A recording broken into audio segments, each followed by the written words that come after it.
অনেক সময় একটা ছোট্ট কারণের জন্য আমাদের একটা সুন্দর বন্ধুত্ব কিন্তু নষ্ট হয়ে যায়। তবে সবসময় একটা কথা খেয়াল রেখো, এই সুন্দর বন্ধুত্বের সম্পর্কটাকে এমনভাবে নষ্ট হতে দিও না যাতে কোনো মাঝখানে কুকুর ফায়দা ওঠাতে পারে।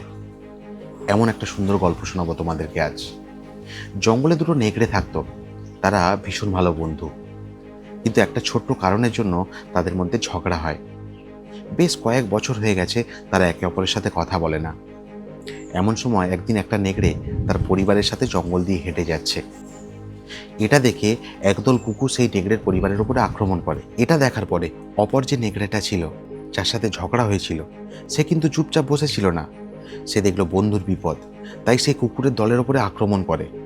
এতে কুকুরগুলো ভয় পেয়ে দৌড়ে পালিয়ে যায়। তখন যে নেকড়েটা তার পরিবারকে নিয়ে জঙ্গল দিয়ে যাচ্ছিল, তার বাচ্চারা তার বাবাকে প্রশ্ন করে, আচ্ছা বাবা, কাকুর সাথে তো তোমার অনেক দিন কথা হয় না, তেমন কোনো একটা সম্পর্ক নেই, কিন্তু তবু কাকু তোমার বিপদে তোমার পাশে এসে দাঁড়ালো কেন? তখন নেকড়েটা তার বাচ্চাদেরকে খুব সুন্দর একটা কথা বলেছিল। হ্যাঁ, একটা ছোট্ট কারণের জন্য হয়তো আমাদের সম্পর্কটা নষ্ট হয়ে গেছে, তবে সম্পর্কটা এতও নষ্ট হয়ে যায়নি যে আমরা একে অপরের বিপদে দাঁড়াবো না। তাই ত্যাগ করো তোমার সেই বন্ধুকে, যার সাথে একটা ছোট্ট কারণের জন্য অনেক দিন তার সাথে তোমার কথা হয় না। গল্পটা এখানে শেষ করলাম। গল্পটা কেমন লাগলো অবশ্যই কমেন্টে জানাতে ভুলো না। ভালো লাগলে একটা লাইক আর একটা কমেন্ট অবশ্যই করো, কারণ তোমাদের একটা লাইক আর একটা কমেন্ট এই গল্পটাকে অনেক নতুন মানুষের কাছে ছড়িয়ে দেবে। Bye bye.